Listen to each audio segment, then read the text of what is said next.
Like I said earlier, we have some very distinguished people joining us. I'm going to run through their bios real quick as they join us.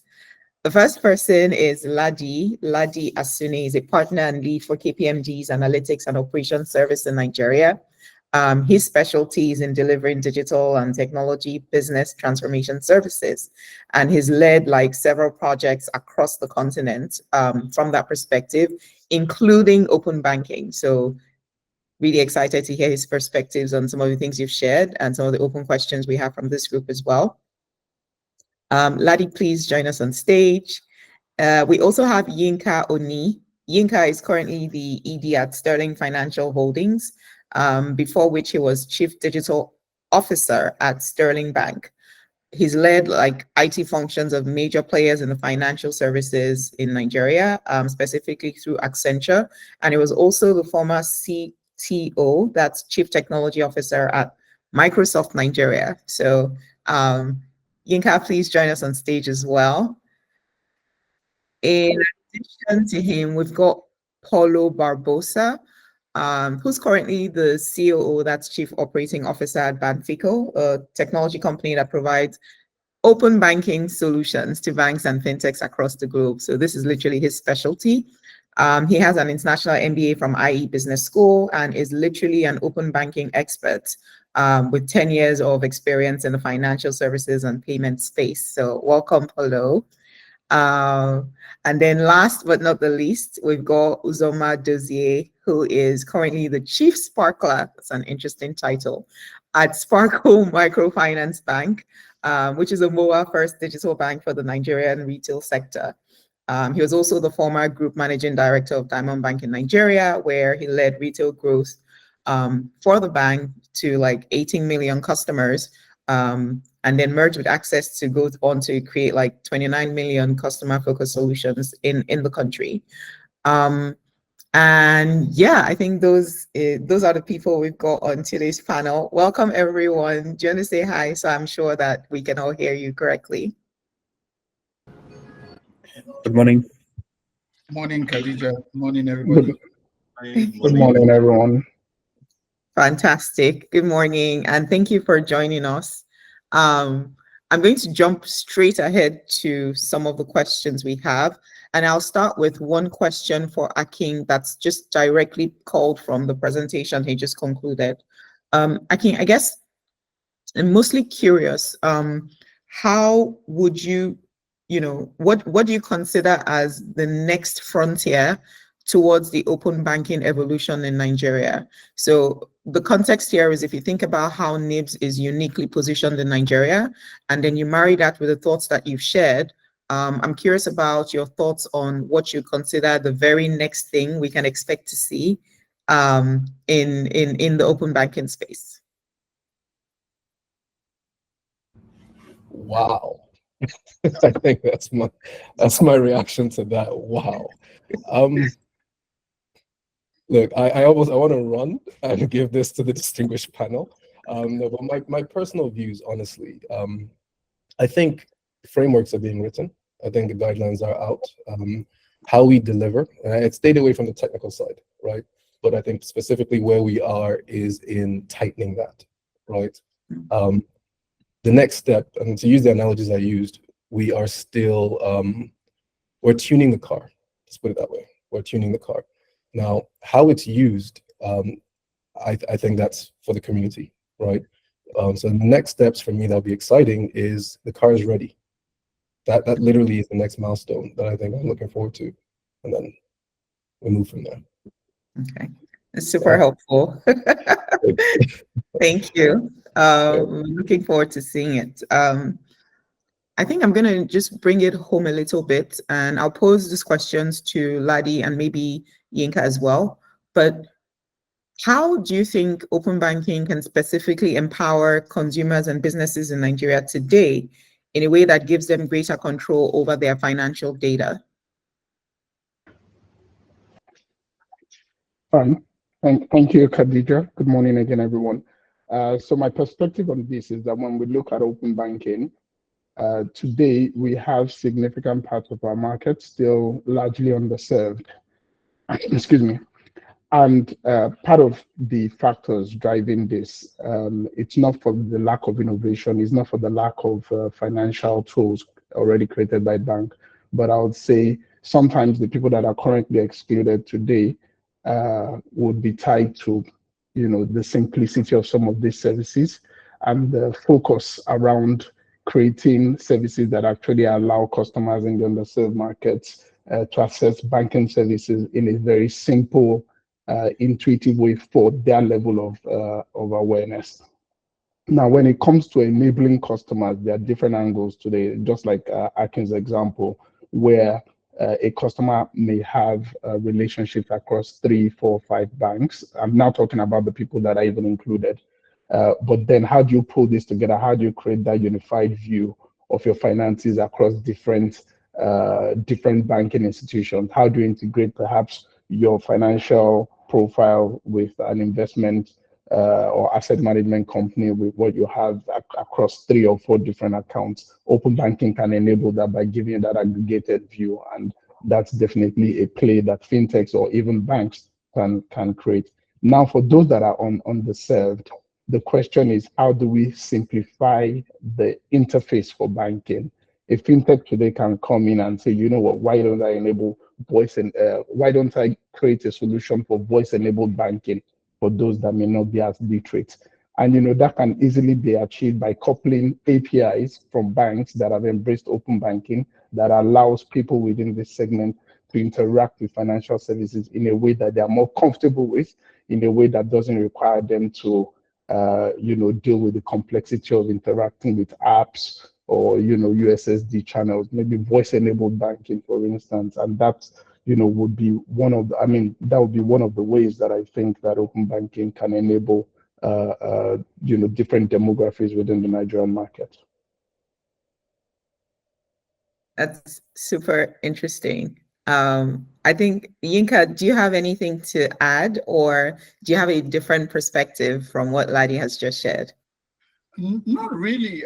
I think just basically taking it further a bit, I guess, is the way I think about it is it's almost a case of how do you extend the last mile or make the last mile access easier. A lot of the reason why financial inclusion probably is not happening right now is that the cost to reach the last mile is pretty kind of prohibitive anyway. And so if you do have a situation where open banking takes off, someone may say, all I want to be interested in is, address a particular set of people who may be impaired by vision. And that's what I narrowly want to extend with several information several other people may have. Or the fact that when I want to apply for a loan today, there are several silo information sitting almost everywhere.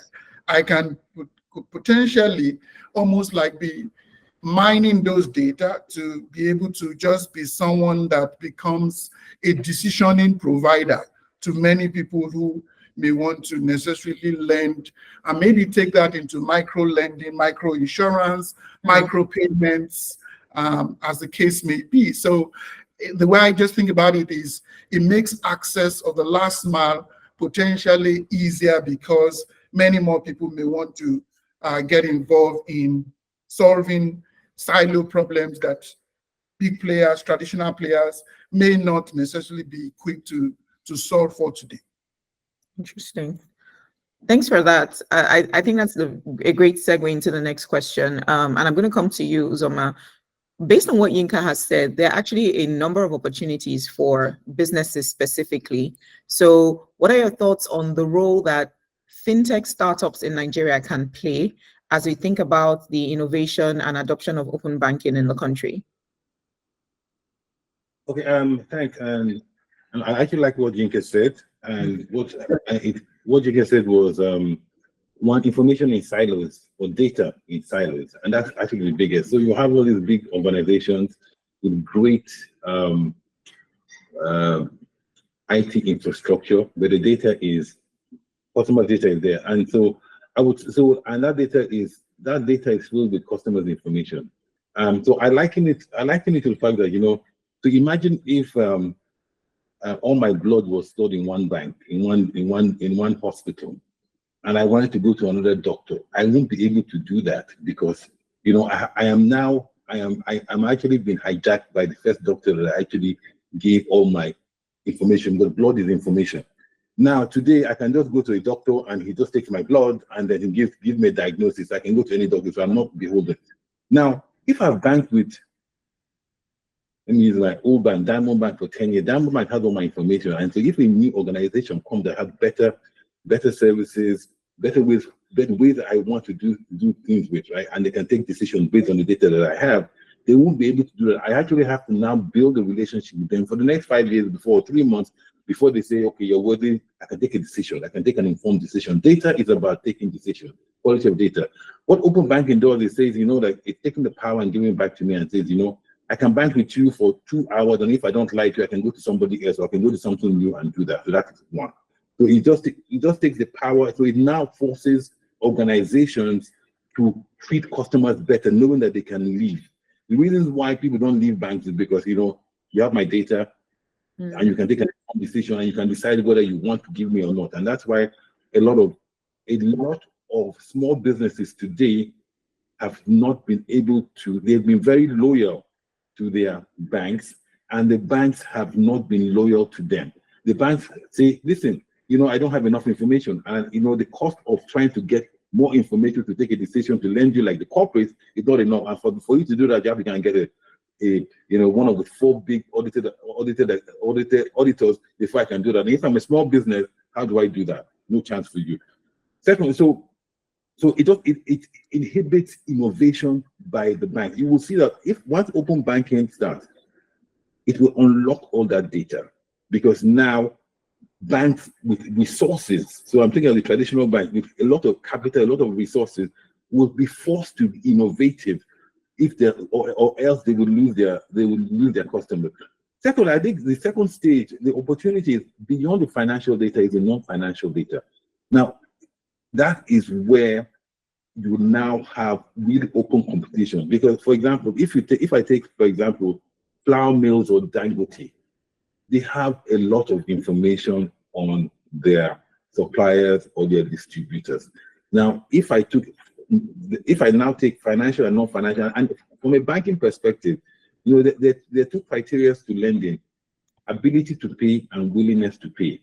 The ability to pay is the financial record. The willingness to pay is non-financial. You find that information in unstructured data. Now, if you give me permission to access your telco bill, to access your third-party bills, and now I can put it through a decision-making infrastructure and say, yes, I will do this for you. So automatically opens the economy, not on the financial side, but the non-financial side. And now people can do many things for each other. It allows us to even connect better with the whole value chain. And but the most important thing I think for me is that it just allows it will force innovation, because when it will force innovation, it will force the standardization of data across the whole platform. So you now have clean, accessible, and easy data, and that is what is going to scale the economy. The only reason why M-Pesa is big and was big in Kenya, because it was allowed to scale. We have a lot of innovations in Nigeria, but we have not created the enabling environment, which is standardization, and which is standardization and conformity and enabling law to allow us to scale all these things. NIPS should be bigger than it is today. NIPS should actually penetrate every corner of Nigeria, but it is the enabling laws, regulations, standards that inhibits all these things from happening. Super, super interesting, Uzoma. And if you think about it from that perspective, right? And Polo, this is for you. We have quite a number of fintechs in the space already. And so knowing that there's like regulatory standards and we're expecting wide innovation at scale, for the fintechs themselves, like what specific roles can they play as we see this come to life? So what open banking creates, it's a level playing field between banks and TPPs. So what Ozoma and Ladi were saying about inclusion and competition between banks. So it actually brings external competitors as well. So fintechs can also provide banking services. So I would say by nature, TPPs, so when I say TPPs, it's third-party providers in Europe. It means fintechs. So fintechs by nature, I think, have more agile and risk appetite that banks don't have. So they can leverage on this openness and access to data and build use cases on top of that. And I would say the opportunity is even bigger for fintechs than banks, considering that banks themselves can play a role as fintechs, and that's the competitive advantages that we see in other parts of the world is banks positioning themselves as fintechs and creating innovative solution to their clients, and also to external clients. So non-banking clients can also benefit from open banking related services. So I think another success factor that we see in other parts of the world, it's about the regulatory process to become an authorized fintech. So it's not only creating these open banking standards. I think it's important to create a friendly environment where fintechs can actually get a stamp of approval from the regulator, and be able to be an innovator in the sector. So we see in some parts of the world that it is very difficult to act as an innovative fintech where there are so many regulations, restrictions, and requirements. So this more of agile mindset needs to be adopted across not only the financial ecosystem, but also the regulator should have a bit of friendlier politics for this onboarding. And it's interesting that you raised that, Paulo, because I'm going to stay with you for this next question. As you started talking about the evolution in other countries, I know we've seen how open banking has transformed the banking landscape in a few of these places. Are there specific lessons that can be applied to the Nigeria use case? Yes. So I'm actually joining from Brazil. I'm here visiting some clients. So I think the Brazilian use case is very interesting. So the regulator here, they decided to move from open banking, so access to financial data, to open finance. So the scope of data is much larger in Brazil than in any other part of the world right now. So on the regulatory scope, I think Brazil has a very ambitious regulatory agenda, which could be very interesting for Nigeria to explore, in the sense that there are some similarities between the two countries, even in terms of demographics. So it's a very young population, very prone to technology, very keen to explore new innovative services. So I think Brazil can be a very good benchmark for any open finance standard that will be implemented. And then the way the banks embrace it here, I think can also be used as an example to Nigeria. So we see that banks didn't took a negative approach towards it, so they actually embrace it, and we do see a lot of innovative solutions provided by the bank, empowered by open banking, which includes, for example, enabling financial services via WhatsApp, innovative payment solutions. So they have this instant payment solution called Pix, which is an amazing service here used by everyone. So this enabling of new services and improving existing services is the use cases that we see day in and day out here, and I think that's what the benchmark of a successful open banking implementation, and that can be hopefully an inspiration for the Nigerian ecosystem as well. That's really cool. And of course, it looks like the banks are a key player in this space also. So Yinka, I guess you have all the banking experience. So what would you consider the key challenges and opportunities for Nigerian banks as they start to embrace open banking? Well, Uzoma is on the call, so you have to be very careful when you say. That is true. I definitely will start from obviously the challenges. Maybe I start again back to the data problem. I think one of the biggest challenge today is, yes, there's a lot of data, but a lot of those data also is very unclean. And so there's that process of actually making that data even in a point where it's usable. So I think there's a lot of work to be done in that regard. I think the other thing would be around the maturity of, call it tech within the space for traditional players. To be ready for these, definitely there's a bit more maturity that needs to also happen on the tech in itself. There's a bit of work that needs to also just happen around governance. So again, just ensuring that everything, if you're going to be the provider, you have people's data in your trust, obviously. So how do you ensure that you put in some governance that ensure that the data that you're giving out to people, you kind of almost can control what it is that, at least know what it is they end up using that place to do.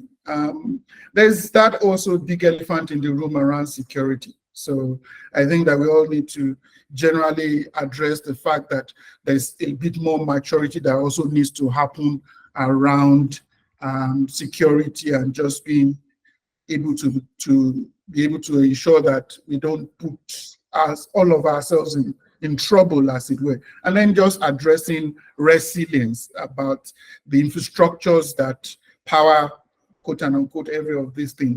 There's a bit. I'm trying to ensure that just like how Akin has started out, we don't go into any too much technical stuff. So I think that those are bits of things that I think maybe challenge that needs to be addressed. Maybe the final one would be the challenge around the regulation itself.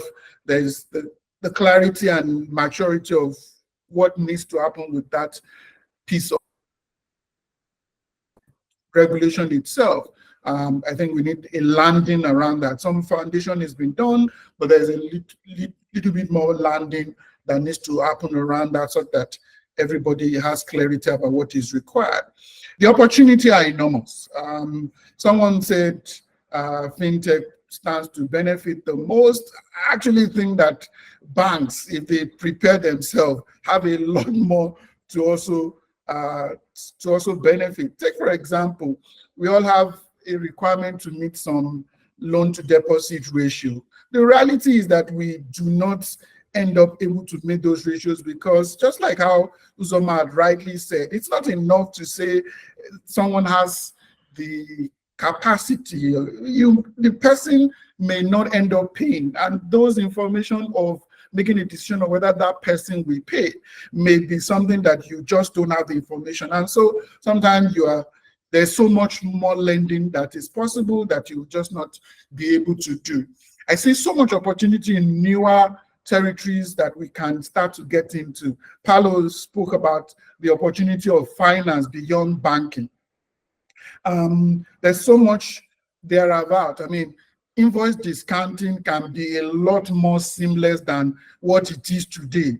With open banking and people, fintech that specialize on doing specific things, there's so much that can happen in that whole open ecosystem of opening up new things that can potentially happen.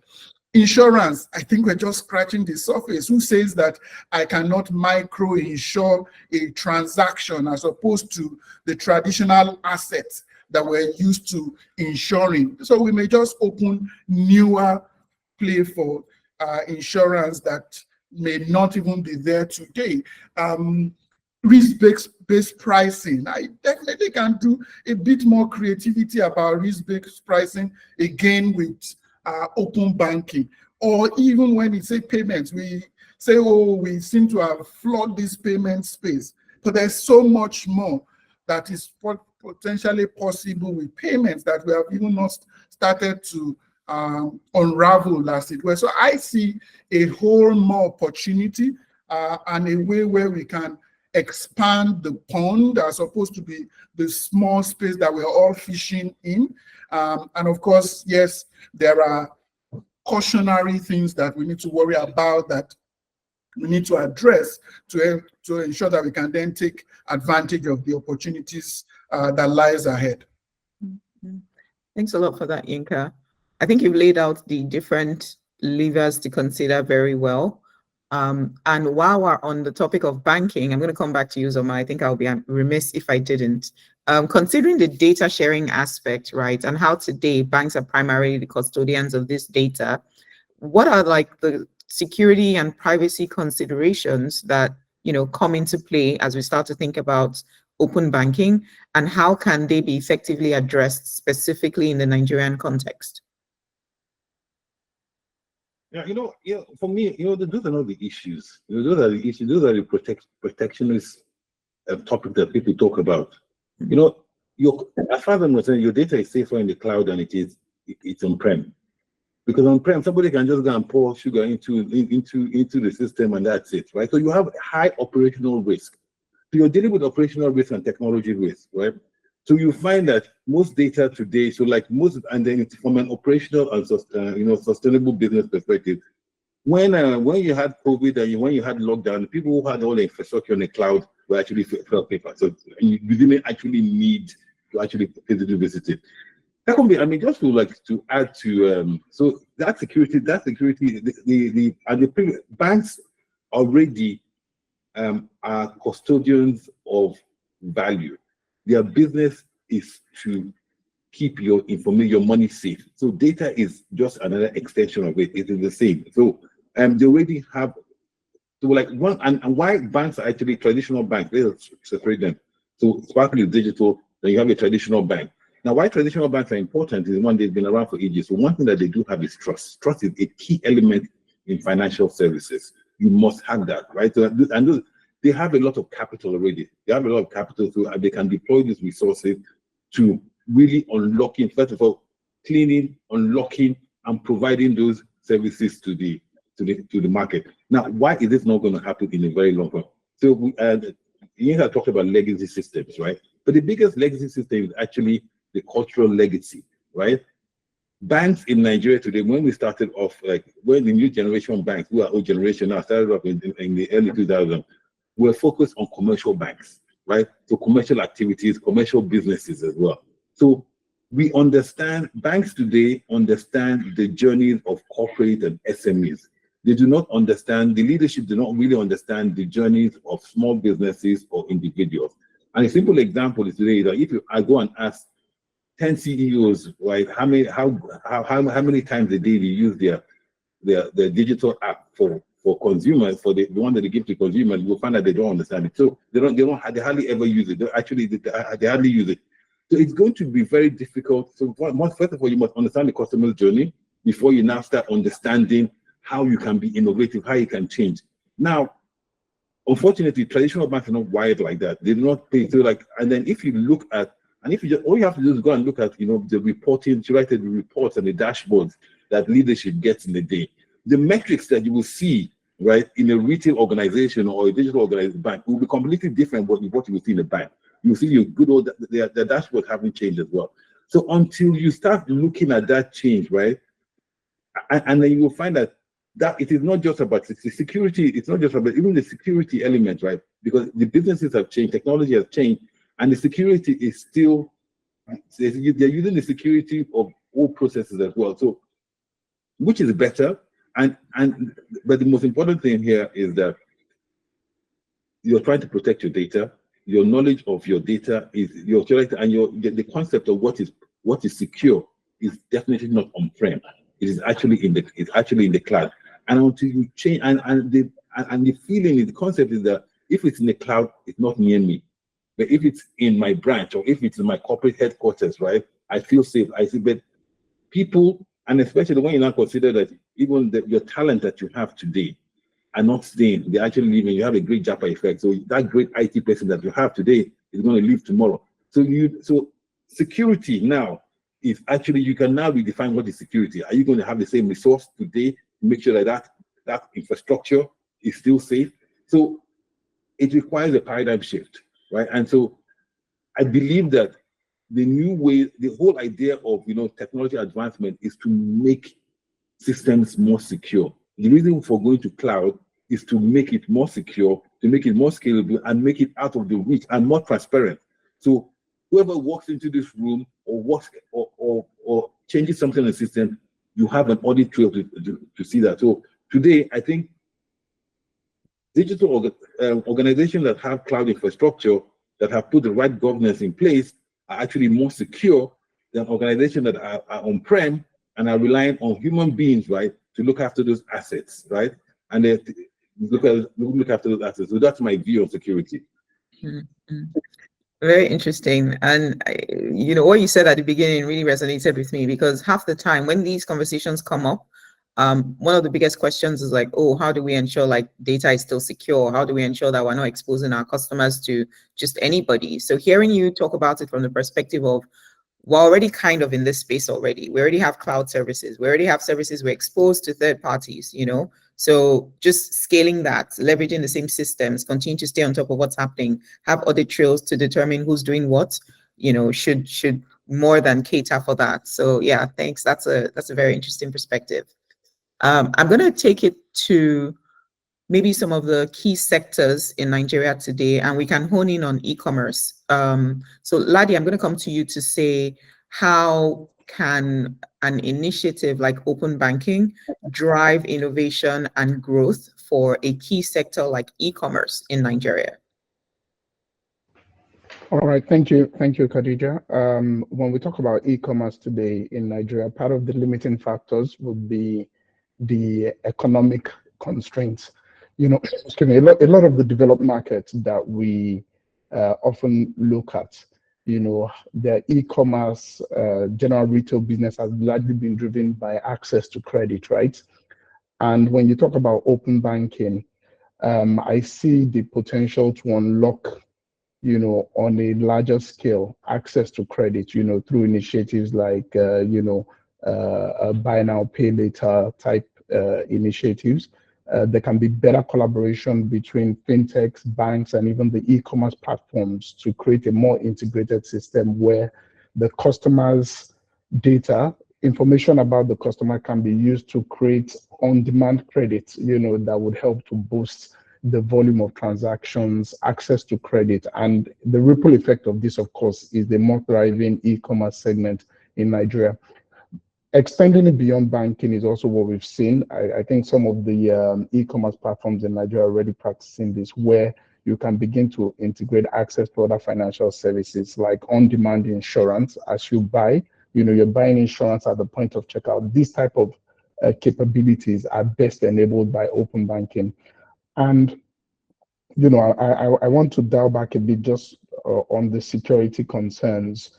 As you talk about integrating or creating access for customers on these platforms, part of the things that open banking also allows you to do is all of this is driven by the customer's consent. So the customer wants credit to access a service or a product on an e-commerce platform essentially is empowered, to grant access to the e-commerce platform. And in this case, note, because of the way this whole thing is architected, it's not like providing your bank statement, for instance, to the e-commerce platform. You are essentially leveraging the capabilities of a financial services player to assure your integrity and therefore, underwrite the risk for the e-commerce platform. And by so doing, customers are better able to access services, but customers are better able to access credit while, transacting on these platforms. Another area where Nigerian e-commerce platforms have not been able to scale is when it comes to things like recurring payment, subscription. By leveraging open banking, you can then have the defined logic, abstracted from the e-commerce platform, by the way, where at certain times when the customer's payments need to be made, it's just enabled by the fintech or the banking platform just based on parameters that have been defined. It protects the customer. It gives some assurance to the e-commerce platform and still result in overall growth for that segment of the market. Thank Can you. I add one sentence, Khadija, about this e-commerce? So just one very interesting use case that we see in Europe is account-to-account payments. So it means that in the e-commerce, you don't need to go through intermediaries like card-based schemes or anything. And through open banking, the same user experience can be replicated. So you will pay, it's like a normal credit transfer, but user experience is similar to a card payment. So it means that for the e-commerce, it's much cheaper because they don't have to pay any intermediary fees. And for the consumer, is equally convenient. So I would say it's a basic but very interesting use case for e-commerce. When you see it at scale, it can bring some savings powered by open banking as well. Mhm. It's interesting that you mentioned that, Paulo, because in Nigeria, there is a proliferation of payments by bank transfers that's really, really, taking the economy by storm, even more so than card payments, I dare say. So it's interesting to see that that's a core open banking use case as well. And it's good that you added to that, because I was going to stay with you for the next question. I know we talked about e-commerce, but I wanted to get your perspective on, the economic benefits for the Nigerian economy as a whole, by virtue of open banking, and how it could potentially serve inclusivity, for underserved communities and rural areas. Yeah, how would you postulate the economic benefits to the country can evolve over time? Yeah. So before I answer your question, every time we go to a new country and meet the local community and the banks, there's always a bit of a reluctance. The banks are always reluctant to say, why should I, even participate in this? Although in most countries it's not even an option. You have to do it as mandatory. And part of the benefits we explain to the banks is exactly the fact that they, by enabling new digital channels, they can get access to parts of the population which normally they will not work with, be it rural areas or for any other reasons. They can create specific use cases enabled by open banking to cater for such needs. But I would say even more than that, as I said previously, the fact that that fintechs will be able to also provide banking services or financial services to certain parts of the population will make it even more interesting for these populations in certain countries. So here in Brazil, for example, there's a bit of an informal economy. So people that works in markets and they don't have a pay slip to take to the bank and open a bank account. Through fintechs, they will be able to get a credit card or the equivalent to a bank account, a savings account. And again, that is enabled by open banking here, because these fintechs have access to a wealth of data, which is not only open banking. So here we went beyond financial data. We are using open insurance. There's discussions for open health. So it's a true open economy where the more data you get, the more informed decision you can take, both as a consumer, but as a fintech as well. So they can create risk models which will then allow them to go beyond the typical banking analysis of a consumer and provide extra services. So if we get to the same level of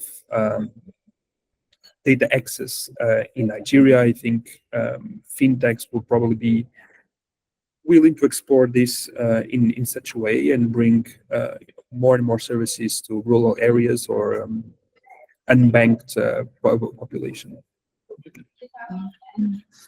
From a macro perspective, Ladi, are there any points you want to double click on, or do you have any context to add for how we might anticipate some of this traction in the next few years? All right, thanks. I think the first thing, just like Akekumi said, is we need to set the ball rolling in terms of implementing, right? The guidelines have been defined, the framework has been defined, but I dare say that there's still quite a bit to be done in terms of implementing the different parts, that would make this work seamlessly. It's still a fragmented space based on what we practice today. The major enabler, and I say this with caution because there's still a lot of investment to be made, both at the regulator side as well as on the banking side. But I would say that the key enabler around, the open banking registry, the consent management system, which are like the very critical components that ensure that the customer is protected, ensures that the parameters for participation are codified in a way that ensures the standards, that ensures that you don't have the wrong actors taking advantage of the system. That would also ensure that the interest of all the parties playing in this are protected. I think all of this needs to be set up. And that's investment that needs to happen on the regulator side. And then on the bank side, of course, is the investment around their own API infrastructure, the strategies around how exactly do we want to monetize this initiative, because clearly the implementation of open banking in Nigeria would not only create opportunities for the fintechs, not only is it going to create better experiences for the customers, even for the banks, this also creates new business models, an opportunity to define new revenue lines, which ultimately would drive better economic or will translate to economic benefits for the different parties involved, even for the banks that are participating in this. So I think that's one economic angle that we'll definitely see. But of course, the foundation of having the right technology, the right policies, the right capabilities still needs to happen. The other thing, just tied to the earlier response I gave, which is how we can then expect this to drive commerce activities, whether it's enabling the commercial segment of the market, the retail segment of the market. I believe that if we get it right, we're going to see a definite boost in commercial activity. Customers are better empowered. Customers would have access to credit, and it all connects back together in driving, more velocity around our payments, more velocity around credit, and ultimately grow our financial services space as well as financial inclusion. So I think it all comes together, but we must first of all get it right in terms of the foundation, the regulation, the technology capabilities, and the investment around the tools that would enable monitoring and security for the customers. This is great. I like how optimistic this all sounds. It feels like, we're on the cusp of something that can truly be transformational. And, I'm just hopeful that we really do see some of this come to light. Does anybody want to share more thoughts on this topic before I go to the public Q&A session? I was going to, yeah. And I think one of the biggest benefits we're going to get, right, is I think we keep forgetting about cybercrime. And today there's a lot of crime, and that's because some actors are taking advantage of dark spots, siloed data in the space. So we all have information on people have. I think there's information on bad actors on every platform, but there's no standard way to actually report securely or in a cost-effective manner. I think that's what open banking also it's an opportunity that it presents, because just going to create more transparency within and more standards in which to say, you know what. This is information on this certain person based on even leveraging on either central bank or even third parties, also creating an industry in terms of information on security. So I think that because what is also going to inhibit inclusion and adoption of new ways of better ways of banking is trust in that whole ecosystem. Now, once you've shown light in that area, and like there's information to take a decision on whether to increase people's limits or to reduce people's limits on KYC. I mean, that is also you know people better, and I think that is where another opportunity is. It will, first of all, it will create more certainty on who's who, and also now increase adoption. So that's where another opportunity. It's also one way of fighting cybercrime and creating more trust in that ecosystem.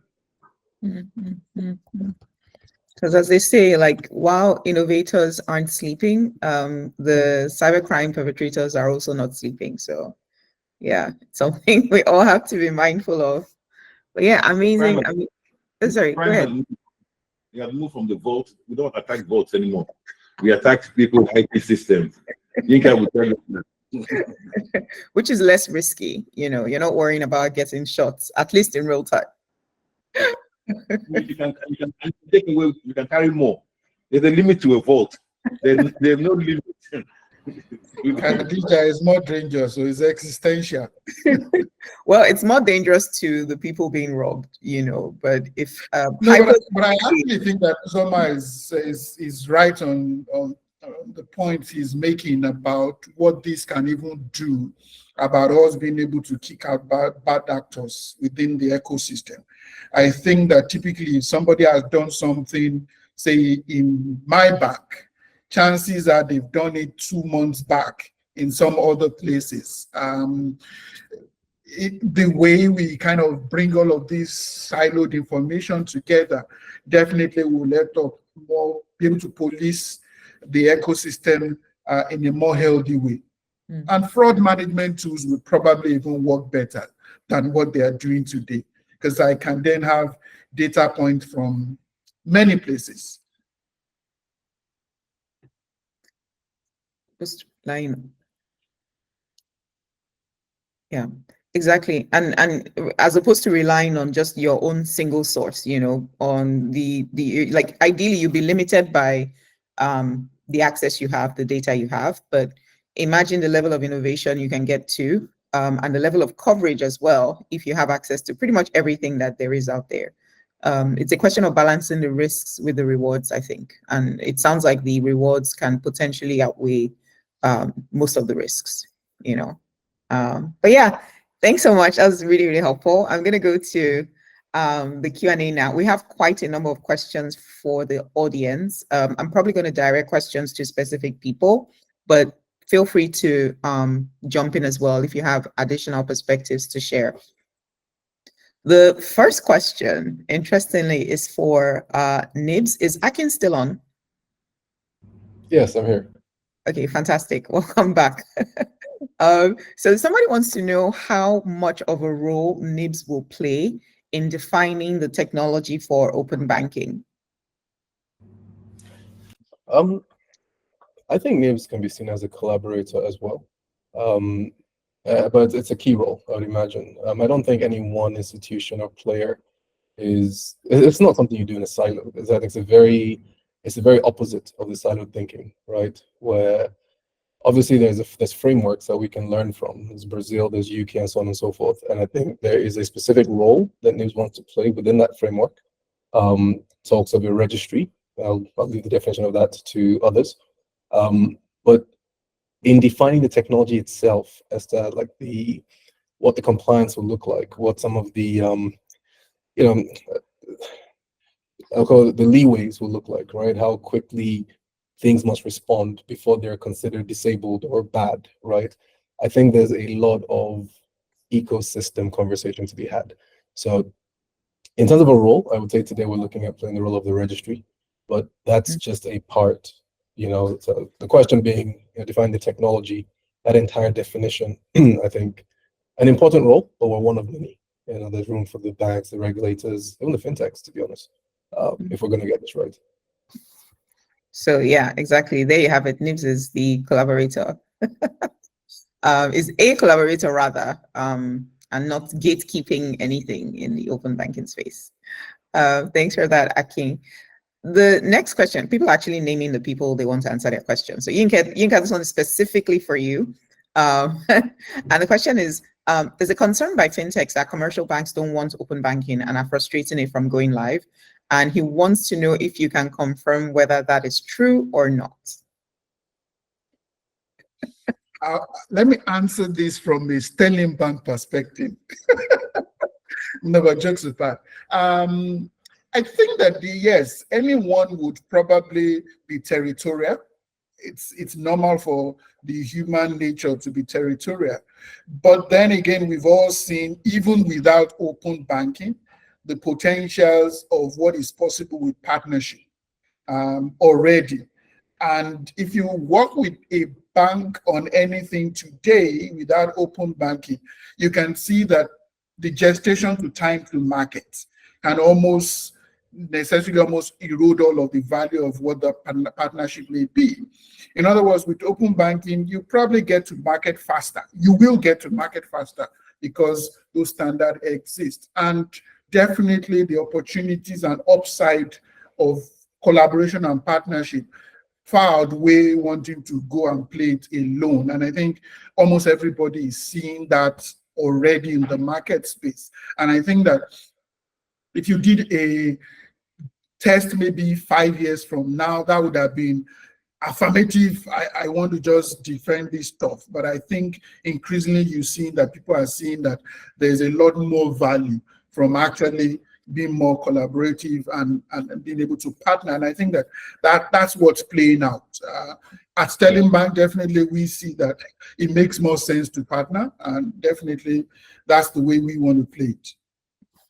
Interesting. Uzoma, I think you're the other bank person here. So do you want to help us confirm if this is a general sentiment by the banks or not? You can't plead defeat on this one. No, I mean, like, first of all, I mean, the banks have set precedent before, like 20 years ago or a bit longer, all banks were just, building their own infrastructure, and we just woke up one day and found out that, it was too expensive or it was not sustainable. Well, we had our own IT infrastructure, we had our own server, but now I think through the Bankers Committee, we found a way. We're not sure. I mean, like when I talk about traditional commercial banks, have been working together to collaborate, but also to compete as well. So I guess it's going to be inevitable. It might take longer than it should. I would just say that fintechs are more agile and faster, so it's a no-brainer for us. But it has to work through the bureaucratic system. I use that word carefully, depending on the type of organization, for it to filter through. But definitely, they will come around to the table, because the advantage is actually the traditional bank. They're the one that have the capital, the resources, they're the one that have the trust, and they're the one that have all the data. So before, like cannibalize yourself before somebody else cannibalizes you. And so they have the first mover advantage. But while if you look at a bank like Sparkle, we're only 3 years old. We haven't built trust. We haven't got that much capital. And we're trying to, so open banking is going to create a level playing field, but still customers also are not used to changing as well. So we're still going to do a lot of work. So, and that is the time frame in which the bank, banks like Sterling are actually, you can tell the banks who are actually trying to leverage and try to change their system, and you can tell the ones who have no idea what's going on at all, and then you have the ones who are definitely not going to change, but they're going to pay lip service to it for a very, very long time. And that's actually true. Okay. Let's not mention names, but yes, it's interesting to see how you can almost map out who appears to be more collaborative than most. I'm going to leave it there.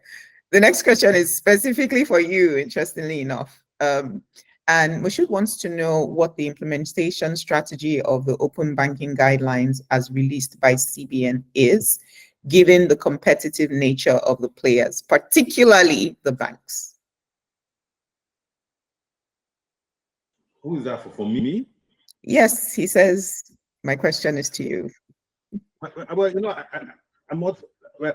I don't know much about the detail, but all I do know is that one from a player, because we are a player from that perspective, we have to make sure that like all our APIs and all our we have the right governance, the right API standards that will help us connect as well, and just to working with the registry, and also working with our customers as well to ensure that they're educated, understand the benefits as well. And we're waiting for the other stakeholders, CBN, NIBS, and the open banking to actually, foundation to actually progress this. But I think every stakeholder has a role to play, and it's trying to make sure that everybody is up to standards and everybody meets the minimum standards. Yeah. But that is taking time, and so it's the question is how fast can we put it on the top burner of all the relevant stakeholders in this ecosystem. Exactly. That really is this the platform and this gathering, this webinar, I guess, is one of those steps to create more consciousness and put it at the top of mind of all the people who are listening, of all the people who are listening, consumers, players, legislators, regulators, and all. Fair enough. Thank you for that. Ladi, the next question, I think I will share with you. And Emmanuel says, given the increasing importance of data and the rising threat of fraud, which we touched on earlier, do you believe the cybersecurity infrastructure in the Nigerian financial ecosystem is currently robust enough to safeguard customer data effectively from malicious players? Right, thank you.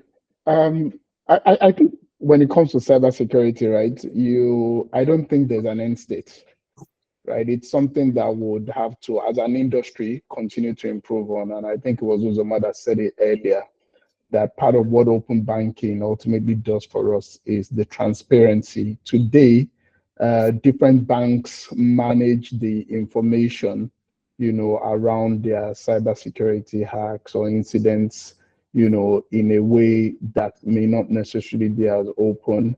And for obvious reasons, you don't want to, impair customer trust. You don't want to create any scaremongering in the market.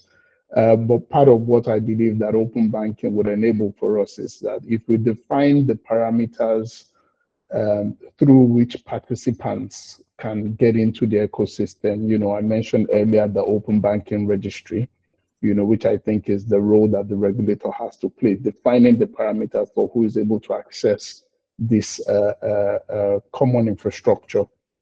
Then you begin to create barriers. Today, because each person or each institution is going about exposing their APIs or defining the parameters through which they collaborate with third parties, using their own standards or using their own formats, you are not really able to get that cohesive learning. You're not able to get that cohesive tightening of the security concerns. But if we come together, leverage standards, then everybody benefits from the better security standard. Everybody benefits from the control. Today, people, if I can just give an analogy, because if a fintech was to, roll out a product today that would benefit the industry, he would have to integrate across all the banks using different parameters. So even for the sanity of that architecture, it's compromised because Bank A wants you to integrate this way, Bank B wants you to integrate this way, Bank C, and so on and so forth. So even that holistic view of the architecture,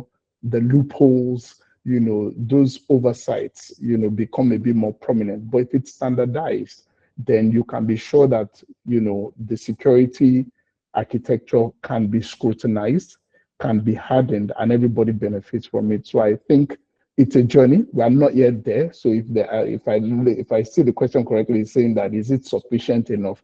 I think the banks are making the investment, but the gaps and the loopholes we see today is more of the thing that is emanating from lack of transparency and lack of standardization. And I think open banking can definitely help to address those concerns over time.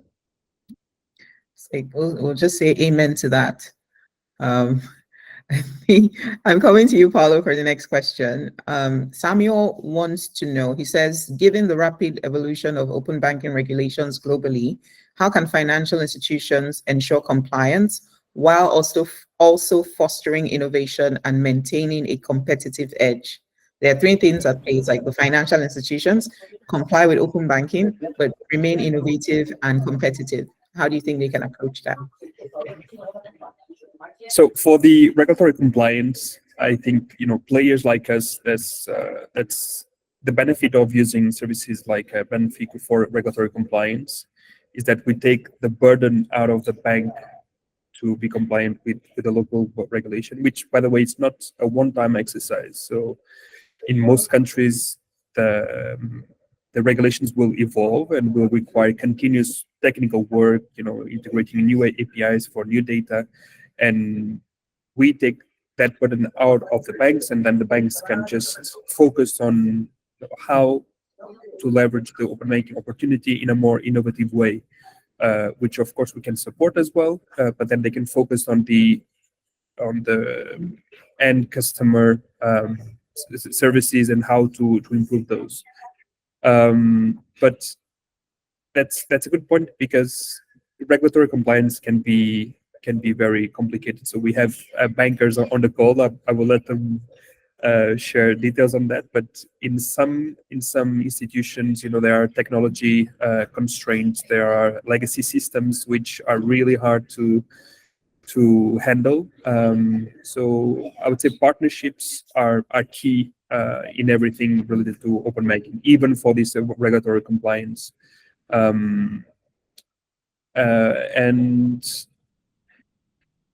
there's a tendency to move from open banking to open finance to open data, and so keeping up with this evolution, it's also key, and it can get very, very expensive. So banks need to think strategically about this compliance as well. Interesting enough, that's fair. I think I will come back to Akin for the next one. So we're taking it from the top. And this question's from Tomi. She says, considering the potential for data aggregation across multiple financial institutions in open banking, do we have a set of uniform rules and systems to improve the trustworthiness of the data being collected? Yeah, that's a good question. And I think that's the entire point of setting up the system, right? Or the open banking framework, which is setting those rules and the systems. Now, the second part of what she said, which is the improve the trustworthiness of the data, I'll come to that. So the first part, which is setting the rules and the systems and how that data is meant to be, what it's meant to look like, what completeness looks like, absolutely. That's the work that, is yet, it's just ongoing, should be completed. Now, the trustworthiness of it, for me, that's the compliance. Rather, let me say it differently. If Bank A says my name is Akinkunmi, and some people call me Akinwumi, it's a common mistake, right? So let's say Bank A has that mistake and the data is complete, but the name is wrong, right? What happens? Now that's the trustworthiness. And these are some of the questions, right? And so when I said earlier that, open banking isn't just about the technologies, the compliance, the rules, the regulation. What actually happens if the data that you put on the defined set is inaccurate, right? What's the type of the data? What are the checks before you put it on the system, right? What do we expect as an ecosystem? Because trust is crucial, right? So I'd be joking if I said for all these I have the answer, but I would say that's part of the work, and those are the metrics for which compliance checks against, right? I think in my presentation I loosely mentioned that this opens up transparency, right? That's the point. And I think we're starting to hit on it, that once there's uniform rules, once there's standards, once there's compliance, and once it's open, then you start to get that transparency, and then you start to increase this trustworthiness, right? So I hope I've answered your question, but that's my view of it. Thank you. Can I add to that too? Because on that trustworthiness, and sometimes it's not even like, so it is even the way that we are. So today, for example, and I think we're having a challenge in the industry right now. My name is Uzoma Dozier, but there's a Dozier Uzoma out there. Now, people introduce themselves with their surname and their first name. And some people do first name and surname, but these are two different people. Now, so the challenge is what are going to be the rules and the standards? And when you see those kind of things, right? So the more data you have around an entity, right? And then this is where AI comes in. So AI is about, all right, this is a set of data that I have, and let's use an algorithm to determine, and that's AI doing it as fast as possible, and not allowing human beings to do that. So there's a lot of complexity, but so like today, for example, I have customers who are, so like, it's a simple example. So like by tomorrow, everyone has to connect their names to their BVNs. Now, the name system, some people have stated their name as Dozie Uzoma, and on the name it is Uzoma Dozie. So if those two are not compatible, the system can't agree, and so we're having challenges. So now you have to have human beings now to try and come and resolve that, which should not be the case, and that is where we don't agree on standards to do things. And when there's a conflict, how is it resolved? So those are the things that we can learn, that we can take for what's happening now and introduce into that. And so that's why you can argue that it's taking longer than it should, because we need to agree on certain things, because culture plays a role in actually how the systems are going to be set up. And you have different cultures, you have different banking cultures, you have different people, different generations working in this area. So like, our world is becoming more complex as people are living longer, and more generations are actually occupying the same space. And that's reality that we are in right now. It's such an interesting reality to consider, because there's where we are now, there's where we want to get to, and then there's all the things that need to happen to get us there in a way that we all survive, So Yeah. You're right. I think that's the crux of it. Let's see. Okay, we have a few more minutes. I'm going to take this question from Oluwakayode, and he says, for you, Yinka, following the issue of operational risk, the greatest risk in the industry today is that of settlement risk, in his opinion. And like with open banking scaling up transaction volumes, how do you think banks can particularly address this risk amongst others? So it's a question of scale, really, and the bank's ability to handle scale that could potentially come from working with multiple open banking players. Well, I think that the conversation that I mentioned about us building resilience and ensuring that the infrastructure are also ready for whatever it is that we're doing. I think that, Uzoma mentioned about the old challenge of an on-prem and the cloud kind of solution scenario. I think that the reality is that as we're getting into this whole space, a lot more start to happen with beyond what it is that you can do within the confines of, say, an on-prem infrastructure, as it were. But I also think that it may also bring newer play. Paulo spoke about finance. Finance can mean that somebody's maybe niche, maybe I want to be able to do stuff around regulatory finance, for example, or settlement, as it were. There would be areas where some other people will just uniquely play themselves. People who know the history of where a money point started from. It's really from a reconciliation tool of some sort. So I think that you would find that there will be people who may just decide that this is an area that they want to be able to solve, as it were. And it just would bring up newer players in the space, beyond the fact that obviously traditional players would continue to invest, have the capacity and the capital to invest, but I think it will unlock also newer places of play. You already have people like OnePipe doing all sorts of things. There might just be some other version of people doing settlement in that play of open banking. So I think it may just create newer play for other newer entrants, as it were. Thank you. That's helpful. We've kind of run out of time, so I'm just going to say thank you to all our panelists. Thank you, Yinka, Uzoma, Ladi, Akin, Paulo. If you have, there's still a few questions that we weren't able to get to, so I'll encourage you to send them to contact@openbanking.ng, and the open banking team will do its best to get back to you with as much clarity as we can. Thank you everyone for joining. Hope you had some insights and you walk away with enough to think about and look forward to as regards the open banking evolution in Nigeria. Enjoy the rest of your day and goodbye everyone.